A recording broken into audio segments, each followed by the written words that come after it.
This episode is brought to you by Shopify.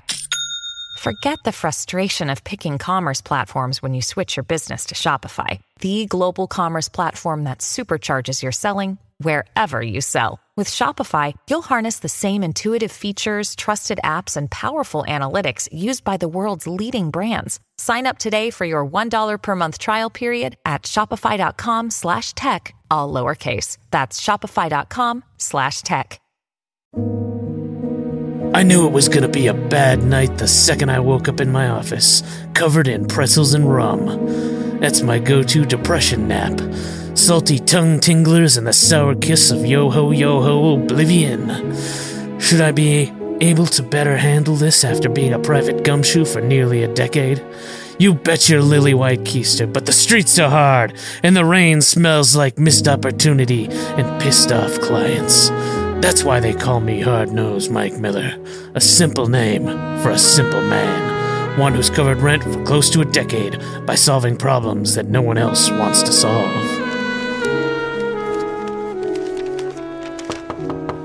Come in, it's open.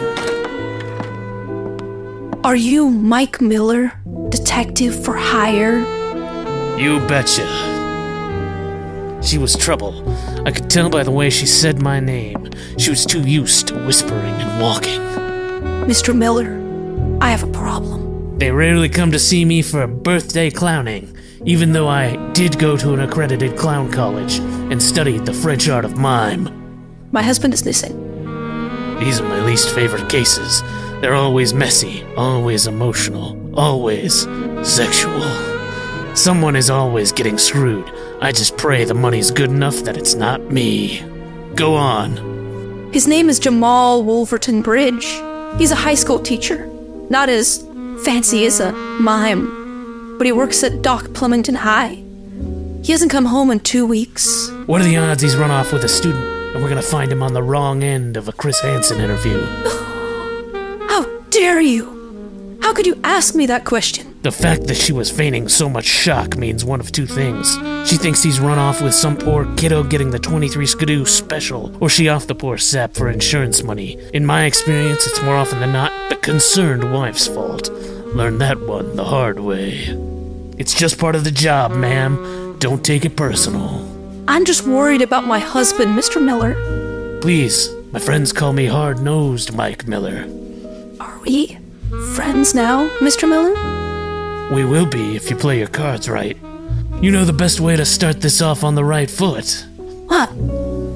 Money, greenbacks, Washingtons, Franklins, Benjamins, General Grants, Alexander Hamiltons. You know, money, cash, they're the best way to my heart. If I had it my way, there'd be Tubmans as well. #woke. I thought the best way to a man's heart was through his stomach. Outdated gender stereotypes and stale idioms won't get you anywhere, toots.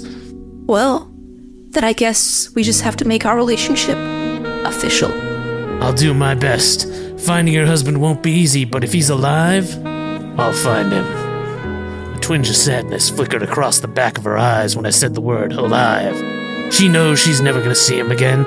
She just wants closure, or to be caught in the act. Either of which is fine by me. They don't call me Hard-Nosed Mike Miller for nothing.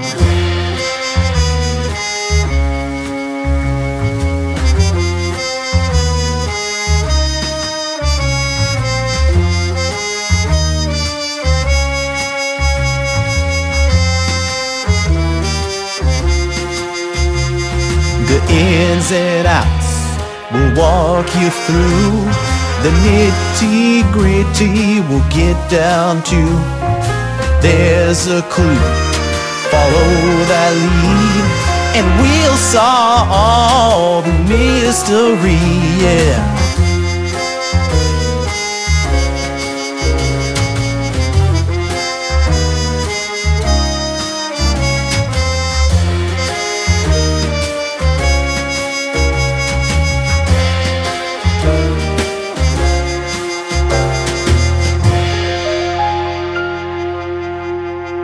First thing I did was call around to all the local hospitals. No one had ever heard of a Jamal Wolverton Bridge. But I know I'd been down this road before, when a night clerk over at the Semi-Reed International Beta Wing paused a beat too long. I knew I'd found my inn. So I got in my Studebaker hovercar 922 Special and made my way straight there. I didn't know what I'd find there, but I definitely knew that people don't just hesitate. They say or something. So I know this night clerk probably wasn't even a night clerk. He was probably like a paid assassin or a bodyguard or some shit. You Ed Brimmer? The night clerk I talked to on the phone? No. Yes, you are. Your name tag says Ed. What are you? Some kind of detective or something? You bet your sweet ass. Hard-nosed Mike Miller. The dark alleys of unsolved crime are my beat. Now, are you gonna tell me what I need to know? Or am I gonna have to get physical and not in the Olivia Newton-John way like you like? There's nothing to see here. Oh? Then why are you sweating like a stuffed pig at a luau night? I'm not sweating. Stop blinking like that. It's weird and unnerving. No, really. If you don't stop blinking like that, I'm going to leave. That's like anti-ASMR. I hate it. Fuck. Stop blinking! Okay, I'm leaving. I'm going. You blinking freak. As I walked into the parking lot, I realized something. Ed, the night clerk, was trying to send me a message in Morse code. As I walked through the rain to my car, I pieced the code together. He was sending me a secret message. We're being watched. I'll meet you at Marty's Meat Hut on 4th. Okay, Ed, the night clerk. Okay. Shortly at the Meat Hut on 4th. Ed comes in from the rain looking like he's lost 10 pounds since I've seen him. The stench of fear surrounds him, envelops him. It is him. He's just one big gassy ball of fear person meat thing. You figured out my message, I see. Of course. I'm not a fucking moron. Oh, okay, well, just kind of seemed like you were confused at first when I was doing the whole blinking thing. Acting, Ed. Acting. So drop the skinny. Tell me the juice. Where can I find Jamal Wolverton Bridge? How do I know that I can trust you? I'm a gumshoe. We're all bound by that private detective's code of honor. It's like that thing where doctors can't hurt patients, but with like witnesses or whatever. You mean like a attorney-client privilege? Right. Yeah, that. It doesn't sound real. It absolutely is. I don't like lying to my witnesses and informants, but sometimes to make an omelet, you've got to tell a few weak-minded idiots what they want to hear. You'd be surprised how many of them actually will believe anything you say just because you're wearing a badge. PIs don't even have badges. I just bought this at a costume shop last year. I think that's technically against the law, but look at me, I'm Hard-Nosed Mike Miller. That's how I got my name. Well, look, what I'm going to tell you, it might sound crazy. Trust me, whatever it is, it's not the craziest thing I've ever heard. I was on the scene of the bad devoted eye fisher killing last year. Saw a man split clean in half by an interdimensional portal. You ever smell guts that have been cauterized by a dimensional rift? That'll stay with you. Well, I've never seen someone so scared. His eyes dart around the room like an animal. He looks terrified that the walls are listening to us. What I'm about to tell you, you can't tell anyone. Well, call me Kermit, 'cause cross my ticker and hope to croak. I work for a secret organization. In fact, it's so secret, I don't even know the name of it. I just know my subdivision, Project Overbridge. You get this from time to time. Dead ends. People who want to be special so badly they cook up a fantasy story that's so wild and outlandish it makes them feel unique. Well, I should know better by now. I've seen it before and I'll see it again. Rookie mistake. Oh, secret project, eh? I replied to a job posting a few years back on an employment board, and I ended up getting it. And that's when I started noticing all these things that were just wrong. Pretty quickly, I got pulled into the inner circle of employees in the know. Project Overbridge is a medical unit that's been set up here in this innocuous small town.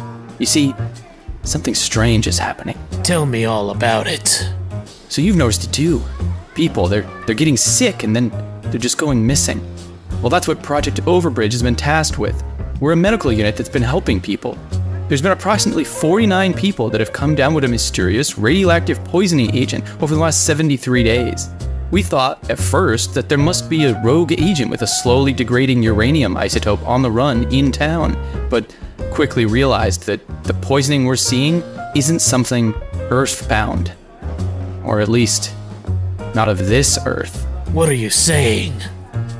I'm saying, I think that Project Overbridge is part of a larger organization that is somehow related to soldering up the fissures and fractures in the multiverse, and that all these patients, they're getting poisoned somehow from a break in the multiverse. Like, somehow there's a radiation leak going out through the tectonic plates of existence, or something. You realize how insane that sounds, right? I know, but you don't think I know this? But look at you.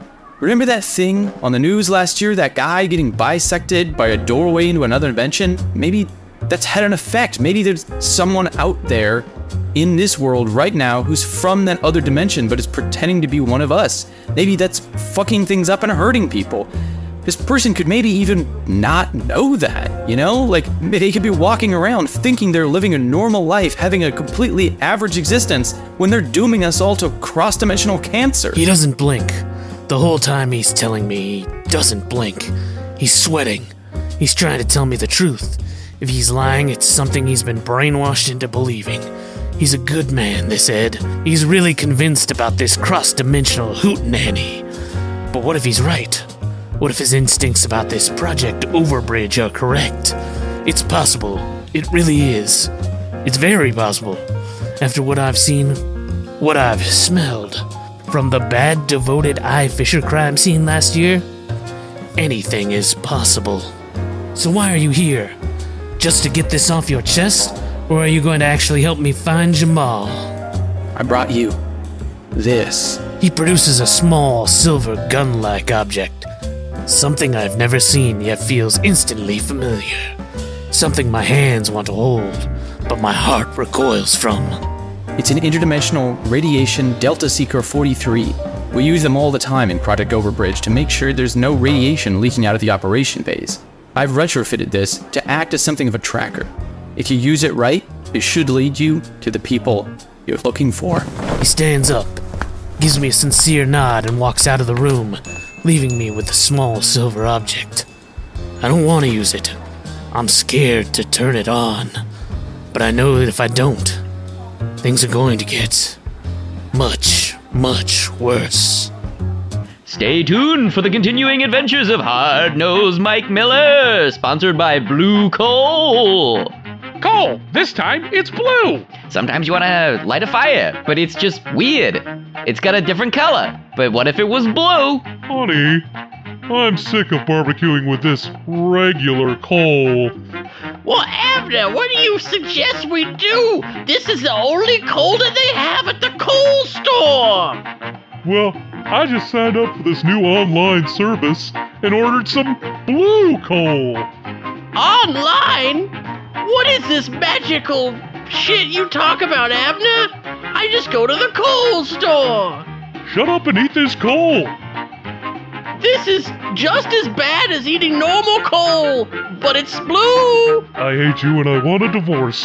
I do too, but my father will never bequeath his company to us if we get divorced because he's one of those religious types that thinks that that's bad. Then I guess we'll continue to have a loveless marriage, but now with blue coal. Blue coal! When you're in a loveless marriage and you can't afford food, at least it's blue! Hard-Nosed Mike Miller is sponsored by Blue Coal. And now the continuing adventures of Hard-Nosed Mike Miller, sponsored by Blue Coal. At least it's blue! I'm walking down a dimly lit alley the first time I turn it on. It makes a dull humming noise, and then sharp clicks and chirps. Everything in my body tells me to turn it off. But I don't. A nasty habit of mine. And then finally a direction. A map towards total obliteration.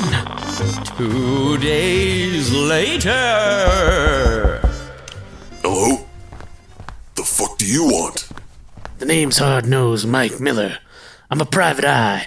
I'd like to ask the owners of this property some questions. Why? I'm investigating a missing persons case. Alright, fine. What the fuck do I care? Come on in. Dave! Dave! Someone's at the door. He looks weird and black and white, and I'm letting him in, despite the fact that he could possibly be some kind of villain who's gonna, like, steal our dicks or something, but I don't care. Hillsmer, God, shut up. You can't call somebody black and white. Oh, he literally is black and white. Yeah, don't try to be fucking woke on me, Dave. You're space racist every day. The things you say to me get you canceled in a second in space hell. And you know what getting canceled in space hell is like? You get your penis exploded. That's usually the punishment for most things. You get your penis exploded. The boy who comes to the door has the strangely aged face of an adult.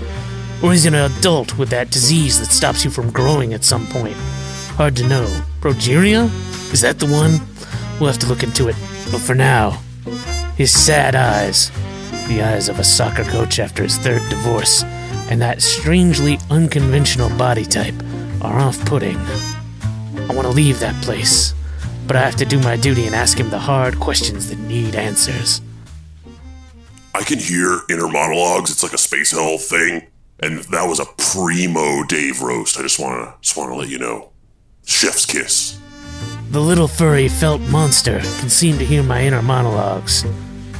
He seems to appreciate my thoughts on the appearance of his compatriot. Strange. Don't push your fucking luck, buddy. It's getting too meta. Oh yeah, refocusing. I'm looking for Jamal. Oh? Really? He's just in the back. How did you know he was here? Wait, Jamal Wolverton Bridge is here? And alive? Yeah, that's what I just said. He's been hanging out with Zero for, like, I don't know, 2 weeks. Those dudes are, like, inseparable. It's kind of weird, actually. It's like Jamal's kind of addicted to him, but, like, in a platonic way. Would it be alright if I talked to Jamal, Mr. Old Man Boy? What? Would it be okay if I talked to your parents, Mr. Grandpa? Do you wanna just talk to Jamal? He's, like, right back there. One quick, awkward walk down the halls of the Mystery Treehouse later. Hey, Jamal, you got a visitor? Visitor? What? Who knows I'm here? Hey, Jamal. My name is Hard-Nosed Mike Miller. I'm a private detective hired by your wife to bring you home. I'm not exactly sure what's going on between you and this robot man here, but you should probably sort things out with your wife first. What's that little silver gun thing you got there? It appears as though that is a tracking device made to read low levels of radiation. What is the meaning of this? You can't take me alive! And just like that, before I could do anything, with the lightning-fast speed something happened, and the robot man's chest popped open and Jamal flung himself into a black hole that had opened up. I've never seen a more blissful expression on someone's face before, but I know this for a fact. That man wanted to go into that robot's chest cavity black hole. But why? Oh my god, what just happened? How did Jamal know how to trigger my chest cavity black hole? That was very unpleasant experience. Hey guys, you want any of this leftover spam? Oh, what is going on? Did Zero just open up his chest black hole again in the house? Spandrew, this weird detective guy just came in and asked for our new totally normal best friend roommate guy Jamal, but he was doing some weird, mamma jamma somehow remote triggered Zero's chest cavity and then he just jumped in. It appears your robot man is emitting a low level of multiversal decay radiation. I think whatever is going on inside the pocket dimension in his chest is eroding the walls between dimensions. Nah. There's no way that would happen without us knowing it. It's not like we've ever been too caught up in our own lives to know what's happening with our friend. I mean, we love Zero, and he, in his own mechanical, unfeeling way, loves us as well. But of course, only just a simulacrum of the feeling of love, of course, because he's a robot. I would like to love.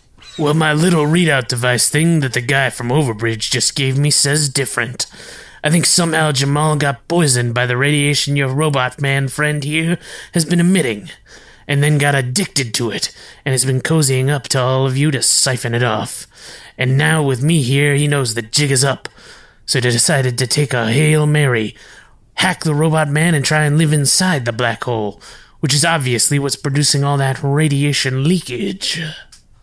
I mean, that sounds logical? Yeah, now that you say it out loud, it sounds like exactly just something that would happen.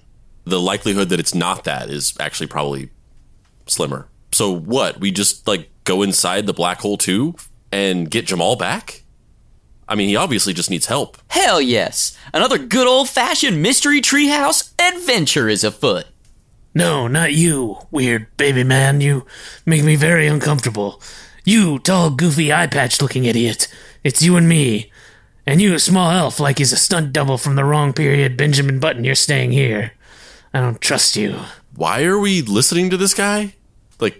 You're in our house. Because I'm a private detective. Oh, those, notoriously, living in shades of gray, don't actually have as much authority as they think that they do. Sometimes aren't even licensed and are just literally dudes that just think that they're the shit, but have no power whatsoever. Those private eyes? Yes, exactly. That's why you're gonna do what I say. All right, fuck it. I've always wanted to kind of hang out with a PI on a stakeout, so let's do it. I will go too. How's that possible? I have been working on a small mini-me submersible device in case of such an occasion. However, I had assumed that I would be trapped at the bottom of an ocean. That is why it is shaped like a mini submarine with legs. Let's go. The water is fine, boys. Aww, he's adorable. I attempted to incorporate some fun aquatic idioms into his speech patterns. They might be less than helpful during this excursion, however. But delightful. Adventure ho! See? Love it. Love every second of it. Best thing that's ever happened to me here. Well, let's go. The sun coming up ain't gonna make this black hole any prettier. Reopening my chest cavity black hole device in 5, 4, 3, 2. Alright, don't worry, Dave. We'll be back soon. Just don't, cut yourself on a knife or something. This is stupid. I should be going too. He doesn't like you, for some reason. It's true. I do not like you. When has that ever stopped us before? Just chill here. We'll be back soon. I kind of just want to see where this goes. Just I'm trying to be a little looser. I'm trying to, go with it, And he doesn't like you. He doesn't want you to go. So I'm just going with it. If I lose you two in a dimensional doorway killing thing, I'm never going to forgive you. Ah, shit. I didn't even think about that. I Jim Carrey yes-man myself into a really dangerous thing. Fuck, what if I just die like Andrew? What if that's my fate? Portal's closing, boys. It's now or never. What if I'm the Jason Bateman in Teen Wolf 2 of dying in a horrible sci-fi accident? I can live with that. Here we go. Stay tuned after these commercials for more Hard-Nosed Mike Miller, brought to you by Blue Coal. This coal blue as fuck. Abner, who is this floozy that you're in the bedroom with while I'm out at the supermarket getting our delicious blue coal? It's your sister, Eloise. How did I not recognize her? Because she went to, the doctor to get that face thing fixed, so she didn't look like you no more. She hated me so much that she made herself not an identical twin? Yeah, much like how I went to that voice coach to change my voice from the last time we did this. Yeah, I was wondering about that. I can't tell if it's Brooklyn area or Queens. It's dangerously close to a CIA kind of deputy director type guy. I'm gonna switch it up a little. Alright, well, I'm so thoroughly confused right now, but I did bring home 2 delicious bags of blue coal. Well, at least the coal is blue. At least it's blue. Hard-Nosed Mike Miller is brought to you by Blue Coal. It's blue as fuck. And now, back to the continuing adventures of Hard-Nosed Mike Miller, brought to you by Blue Coal. At least it's blue. Huh. Who would have thought that the inside of Zero's chest dimension was a desert? It's a metaphor. The ground was crisp, and the sun was hot. The air was thin, but the desert plains felt dangerous under my feet. I know I couldn't fully trust these morons I'd fallen in with, but I didn't have any choice. I had to find Jamal.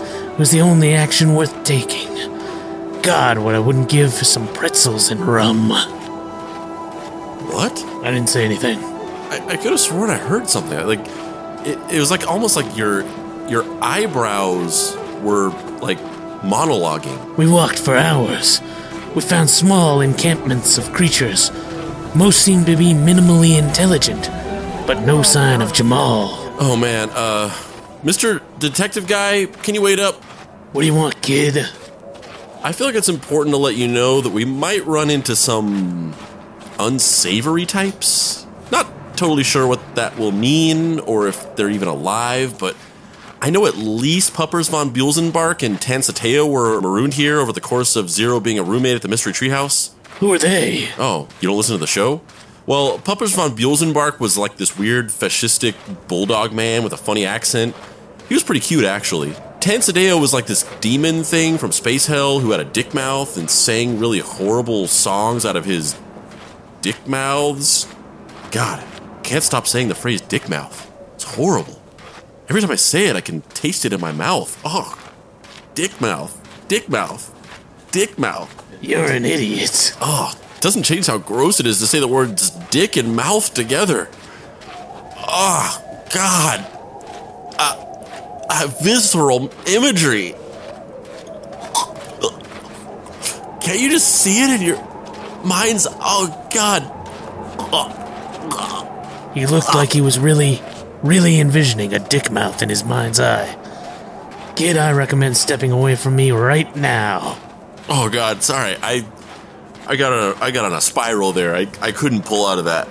Oh, Jesus. So you think this Jamal kid really hacked Zero's system somehow? That would be pretty wild. None of us have been able to come close to that. Kind of makes me wonder if I was off by not really clicking with him when we first showed up. Do you hear that? Hear what? Musical number? Those usually happen. There, off in the distance. It's the sound of whips and horses. Or at least something resembling horses. One cautious climb up an embankment later. Look over there. There appears to be a group of bipedal enforcers corralling other land mammals into manual labor. They appear to be working on a large structure of some kind. How fascinating. I wonder if the tide coming in will impact this big site. Wow, this is some real John Carter of Mars shit. There's a whole clan of oppressors, and they look to be wearing dog masks, and they've enslaved all these people to work on this gigantic gun or something? I knew it in my bones. This was the moment of no return. This was what would bring me to the edge. What would determine success or failure. We were entering the endgame now. We were about to uncover the truth. Did you just murmur endgame under your breath? We want to go down there and get Jamal and book it out of here. Toot sweet. Do we know he's down there? There he is. He is walking around without any scuba gear, however. How dangerous. Jamal, up here. We have a new friend that we want you to meet. Also, you should be prepared for some deep sea travel. Jamal! Jamal! Jamal! Get down, Mini Submarine Zero. God damn it, get down. You're adorably blowing our cover. Jamal, save me. You are my only friend. Spandrew and this new monochromatic douchebag do not understand me like you do. Well, here they come. The guards on alien horseback or something. We have no choice now. We have to fight. We have to take them all out. Or, and just hear me out on this one, what if we just let them capture us? And then we'll probably end up back at their secret lair. And then we'll stage a daring escape with Jamal, and we'll probably end up killing whoever's in charge of all this bullshit in the process. And maybe there's like pie. I don't know. They gotta have like a kitchen or something. It's actually not a bad idea. So what? I just pretend to be feeble and weak? So they won't be intimidated and capture me? Yeah, pretty much. How? I'm not used to that. They're going to be too intimidated by me. They're going to try and kill us just based off my pure physical prowess. Quick, teach me how to be a limp jellyfish but make it out of soy, like you.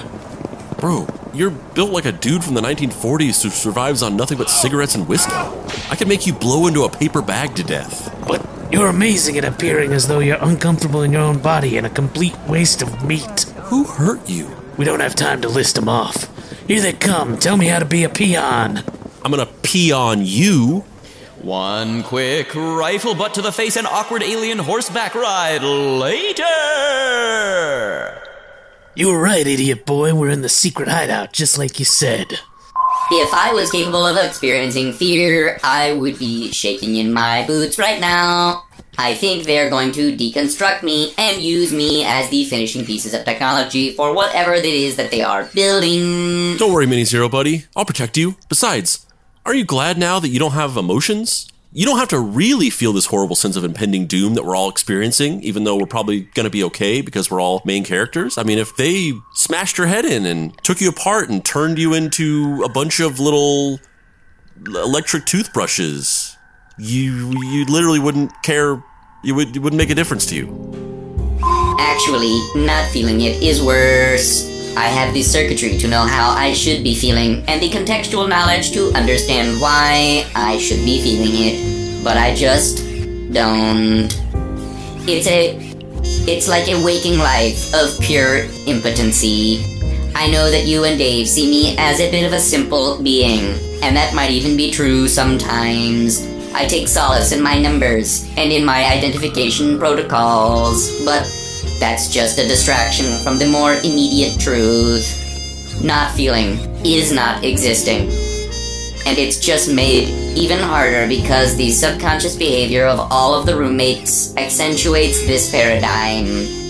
Does it hurt my feelings literally? No, because neither me or normal size Zero has any feelings, but that is what's so intolerable. I know it should hurt my feelings, and therefore it's an itch that cannot be scratched. I cannot be mad at you and the other roommates because I know there is nothing to be mad about, because my lack of emotions prevents me from being mad. But I also know how mad I would be if I could be. I don't want to patronize you or undermine the impact of all that, but that was the most adorable monologue I've ever heard. That sounds awful. Maybe I clocked you guys all wrong. You're not idiots. You're cruel douchebags. These boy detectives were cruel. Cruel like that soccer coach's second wife. The one who made fun of his erectile dysfunction even though it was caused by his team getting demoted and the possibility of losing his livelihood. Zero, I had no idea you felt this way. I had no idea you thought you would feel this way. I guess I've always kind of just thought of you. It's not that I didn't like you, but I just kind of felt like almost uneasy around you. Like, you know, your lack of emotions might make you dangerous someday. You never asked me about any of this. You just used me as a deus ex machina or plot convenience or as a punching bag for jokes. This small mechanized submarine thing with even smaller arms and legs suddenly seemed like the most human person I'd ever experienced. Found myself attracted to it, wanting to protect it, care for it, and give it a home. To nurture it and take it to school, to help it navigate the complex unknowables of life. Yet I couldn't. I had a client, and her husband was sick. Sick from interdimensional radiation poisoning. Well, well, well. If it isn't Andrew and Dave, just like I've been waiting for. I've been scheming for this moment for ages, decades, waiting for you to... Wait, who are you? Hard-nosed Mike Miller, private detective. Andrew? What happened to your eye? Are you all right, my boy? Oh, yeah, I'm not Andrew. I'm Spandrew. Spandrew Spice. A different guy who just looks a lot like Andrew, but not really because I have an eye patch. It's a whole thing. Where is Tensuteo? Oh, yes, Tensuteo, that asshole. I've been locked in a war for supremacy over the Forgotten Lands since we both were imprisoned here by you and Dave. I hate that dick-mouthed asshole. At least he started wearing pants, though. That's not too bad. Oh, God, please.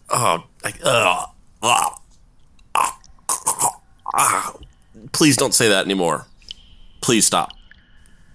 But, pants. It's a nice change. Yeah, that was an HR thing. None of his slave warriors wanted to wage combat on his behalf with those things dangling and flopping and slapping around. You know, chainmail boxer briefs were the look for a minute, and then it just fully made the leap to wearing pants. It's a much better look, honestly. Much better. Well, look, you want what we want, which is to get out of here. And we also have the added desire to save Jamal. Who the fuck is Jamal, exactly? I'm assuming your newest conscripted, definitely not indentured servant? I'll have to check the logs and see. Give me a bit. Henchman, you! Find me this jam all and bring him to us. Please. 2 hours later. Yeah, so I know I had the realization that, like, friendship was the key when we last saw each other, but since I've been marooned here in the Forgotten Lands, I've been waging a war with Tensateo, and it's really made me reevaluate my life. I kind of feel like hatred and oppression and killing is the way to go. I know it's kind of a hot take, but look at what I've amassed. You think I would have gotten half of this stuff if I just asked nicely? No, I'm Baron Poppers von Buelzenbach. I take what I want, and the last thing I want is to take back my freedom. I crave the real world. Well, freedom you can have, little pup. We just need Jamal, and then we'll be on our way. Well, I don't know about that.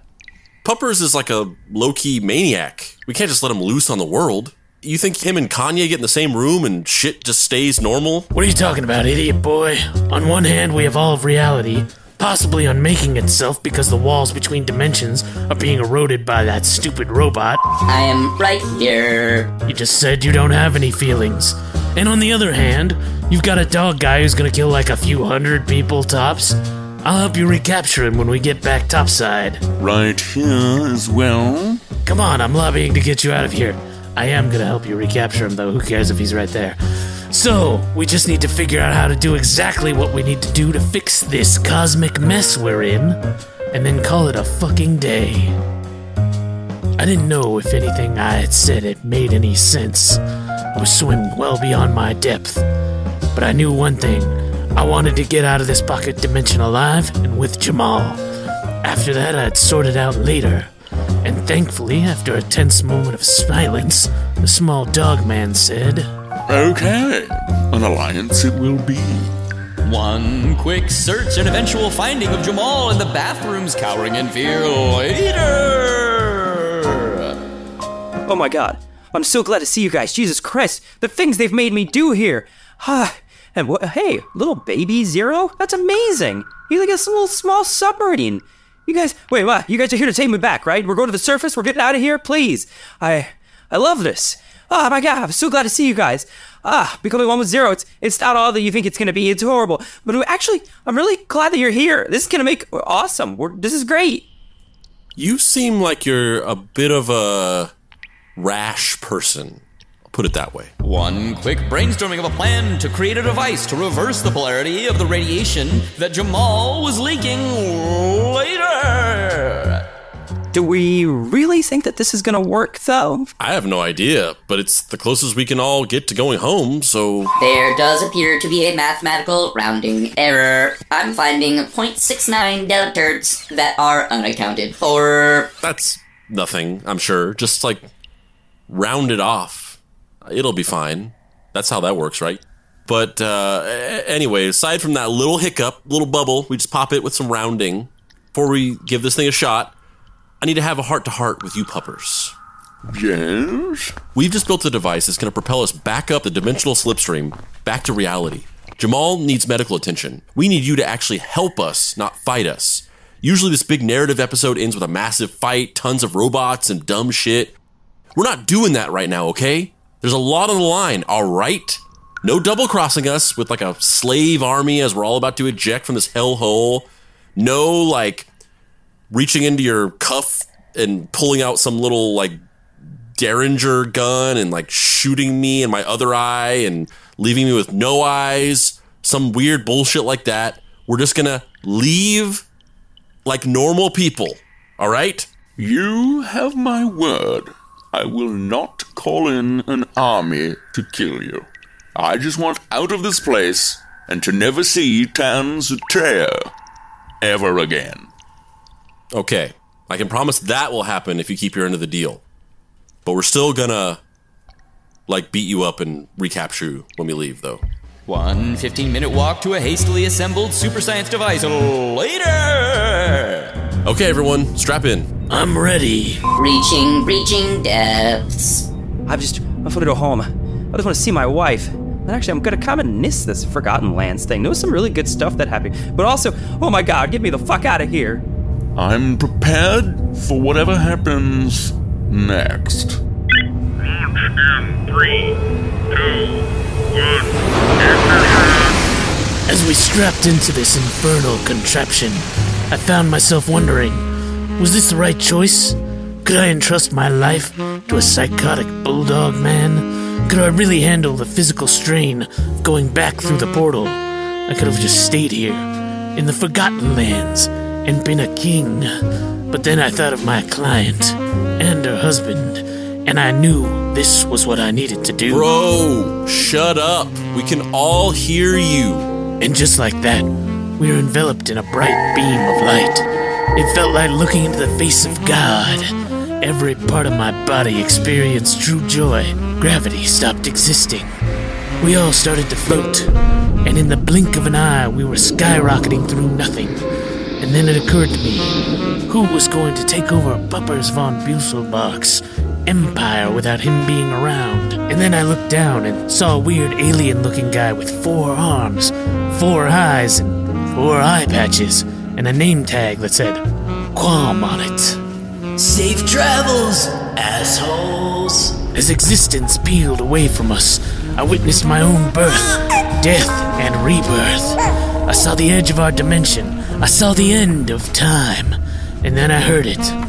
A little click that happens when someone undoes their seatbelt on the freeway. And there was Puppers von Busselbach, drifting across the cabin of our little vessel, heading towards Spandrew. Oh god, you swore no fighting. We weren't gonna end this with fisticuffs. I know you're not Andrew. I know that you're not the man who marooned me in this godforsaken plane of existence. But I don't care. I hate you. A deep welling hatred. I've thought of nothing but murdering that face for the last 10 years. I feel like you've been in here for like maybe 6 months. I'm going to have my revenge on your face. Regardless of what actually is happening inside your skull, it's going to feel the same for me. I'm going to see the light flicker out from behind your eyes. Your eye. Whatever. I'm really settling in this whole revenge thing.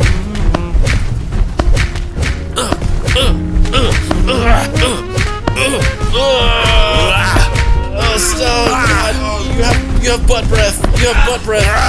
You did that. Oh god. Oh god. He's exposing his anal gland. I hate when you do that. Oh god. Oh no. Oh. Red lipstick. Put it away. Put it away. Bro, fighting a dog sucks, dude. I think about drawing my sidearm, but I know if I fire, we're all doomed. I'm also worried that if I unstrap myself, it'll throw off the equilibrium of our strange vessel, and we'll end up in some valley of unreality. But before I can do anything, Jamal is there. His hand's around Pupper's throat, and he's really going for it. It's not the half-hearted way you strangle someone when you're mid-coitus and they ask you to choke them, and you don't know if they really mean it, or if they're just doing it because that's some weird societal expectation. His eyes have the wild abandon of a caged animal. He's been hurt, and now he's going to hurt. And before anyone can say anything, we're back on Earth, and no one wants to make eye contact with the glassy-eyed dead dog man at our feet. Thanks, man. He was like getting weirdly excited about that fight. wasn't into it. What his soldiers did to me. I feel sad. Wait, you really feel sad? Yes, like a low tide. I am sad. Huh. I guess you can't just round. The rounding error and the death of Puppers von Buelzenbark somehow must have embodied you with the ability to experience emotions. Yeah. I need to check my bank account. Some shit's fucked up there. Yes, I have absorbed a little piece of all of your inner emotions.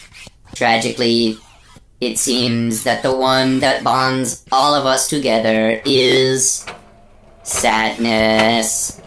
You have returned. What the fuck? Are you guys alright? Oh my god, is that Puppers von Buse? Oh my god, is he dead? We had to kill him. I'm sorry. There was no other choice. And look, Zero, your little mini submarine, whatever the fuck, was somehow able to ingest some sort of code to make him feel emotions. He's like sad.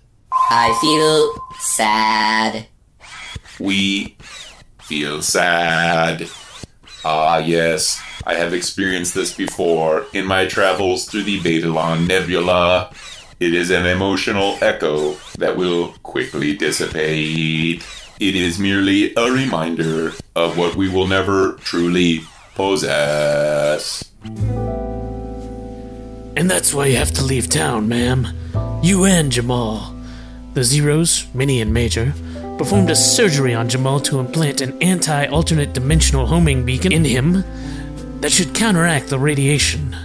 We think that should solve the issue of him being subconsciously attracted to the Zeros.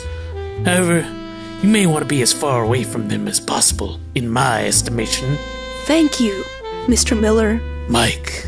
Thank you, Mike. And I don't want to feel ungrateful or that I'm not dedicated to my husband. But is there any way that I can repay you aside from money? Honestly, no. I actually got to know your husband pretty well, so it would be very uncomfortable. Also, you seem like the type to ask me mid-coitus to choke you without talking about it first, and it would be really uncomfortable for both of us. Well, looks like you've got my number. As they walked out of my office, I knew one thing. If this were another world, another dimension, Jamal wouldn't be in the picture, and it would be me leaving town with Margaret Wolverton Bridge. We'd ride off into the sunset, and we'd be happy with talking about things beforehand, you know what I mean. But that's not the dimension we live in. We live in the here and now. We live in a world where it rains and where justice is black and white.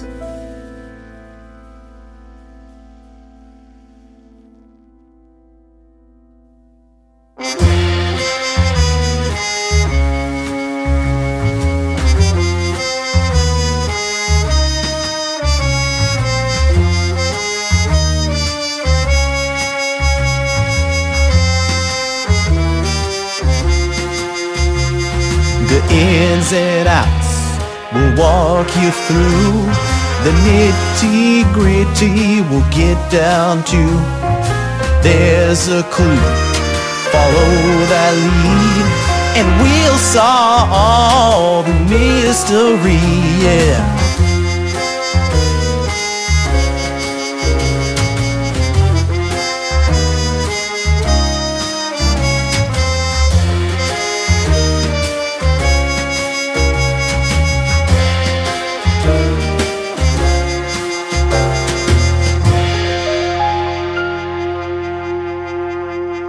Deep Cuts is a production by Boy Genius Media. If you'd like to find this show and others like it, please visit boygeniusmedia.com or deepcutspod.com. If you want to join in on post-episode discussions, please join the Deep Cuts Podcast Facebook group. Finally, subscribe to our YouTube channel for additional video content.